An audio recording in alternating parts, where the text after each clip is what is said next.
بسم الله الرحمن الرحيم ولا ليال waxaan maanta aan mawduuca ka hadlaynaa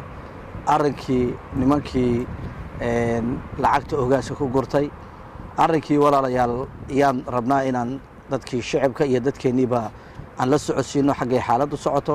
xaaladdu waxay socotaa saad ogtiinba petitionkii waa ka waana noo soo diray dadkii way saxeen intii ugu badnayd dadkii ay ugu sheekeynayeen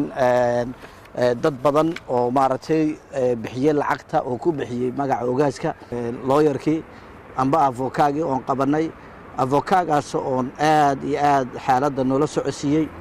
waxaa marka aan rabaa inaan nimanka lacagta qaatay ee weli aan u bixin weli aan dirin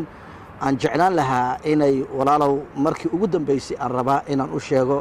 war sheekadan way xumaan doontaa sheekadu sida uu lawyerku noo sheegayo xitaa ilaa reerahay geli doontaa walaalow dhabar baan anagu eegaynaa inaad dadka ka caqli badantiina isku qaadanina inaad dadka aad ka maaragtay wax ka dheertii isku qaadanina reerihiinina waa inaad dhibaato u keentiin maaha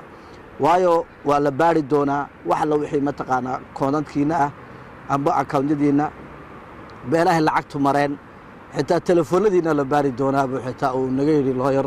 lawyerku markaan aragnay sheekadu inay halkaa meel fiican anay ka soo noqonaynin bal waxaan nidhi annagaa isku noqonaynay bal u kaadiya niman badanna waan la hadlay oo odayaal maaragtay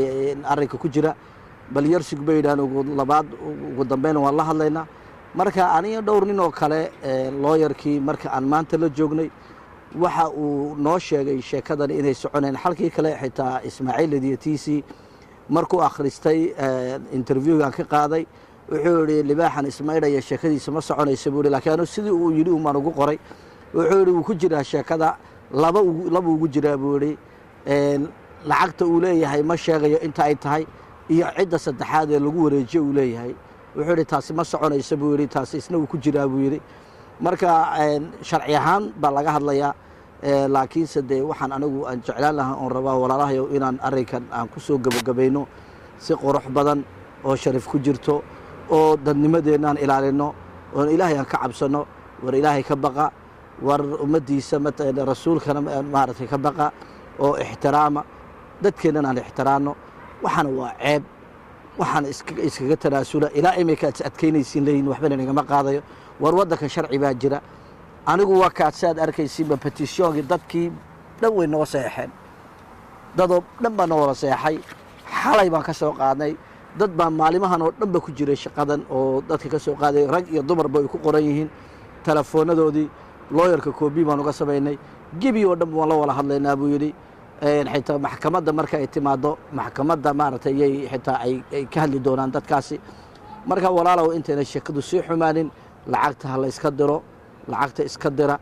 gacan saddexaad baan u dhiibnay iyo qof kalan u dhiibnay sheekadani way dhammaatay waayo dad badan oon ula tegin oo nidhowr waa raggan la hadlana way daawanayaan sheekadii markay xumaato baan u malaynayaa inay hadli doonaan laakiin aniga ahaan hadday noqoto ugu dambayn walaalow lacagta iska dira walaalow lacagta iska dira waayo lawyer kor hadday gasho xitaa reerihiina